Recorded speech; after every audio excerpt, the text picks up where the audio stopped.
આજે હું બનાવું છું મહારાષ્ટ્રીયન સ્નેક કોથંબીર વડી. એના માટે આપણે 2 બાઉલ જેટલી કોથમીર લઈ લઈશું. એને ધોઈને મેં સાફ કરી દીધી છે. પછી એક મોટો બાઉલ જેટલો ચણાનો લોટ નાખીશું.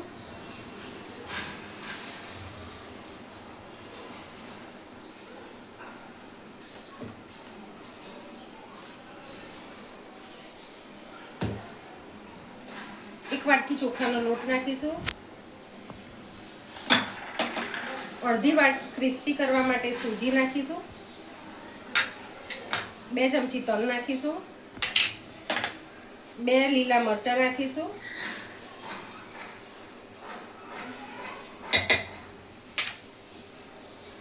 સ્વાદ પ્રમાણે મીઠું નાખીશું.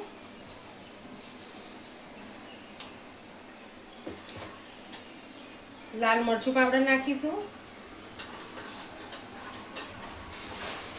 હળદર પાવડર,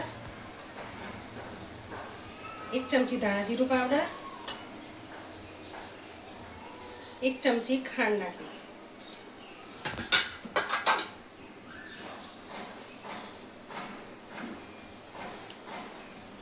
બે ટેબલસ્પૂન જેટલું તેલ નાખીશું.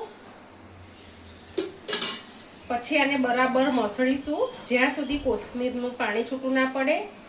અને પછી જરૂર પડે તો થોડું થોડું પાણી રેડીને લોટ જેવું બાંધીશું. બહુ કાઠો નહીં અને બહુ ઢીલો નહીં એવો લોટ બાંધીશું.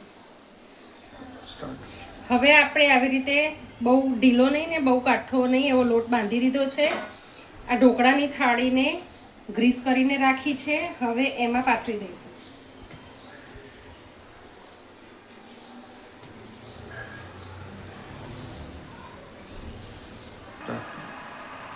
આવી રીતે પાથરી દીધું છે. હવે આ ઢોકળિયામાં નીચે કાંઠલો મૂકીને પાણી ગરમ કરવા મૂકી દીધું છે. એમાં મૂકી દઈશું અને ઢાંકીને 15 મિનિટ સુધી થવા દઈશું.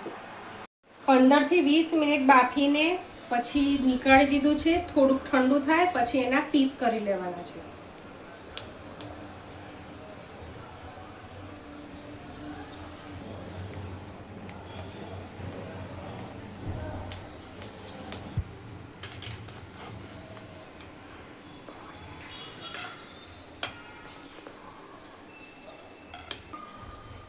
હવે તેલ ગરમ થઈ ગયું છે તો આપણે એને ડીપ ફ્રાય કરીશું.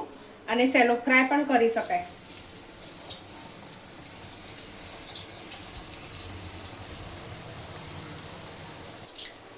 એકદમ ક્રિસ્પી થાય ત્યાં સુધી આપણે તેને તળી લઈશું.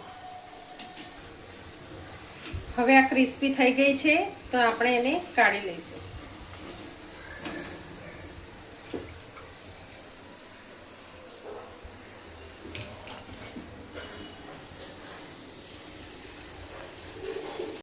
તૈયાર છે આપણી કોથંબીર વડી અને ગ્રીન ચટણી સાથે સર્વ કરીશું. Thank you. બાય.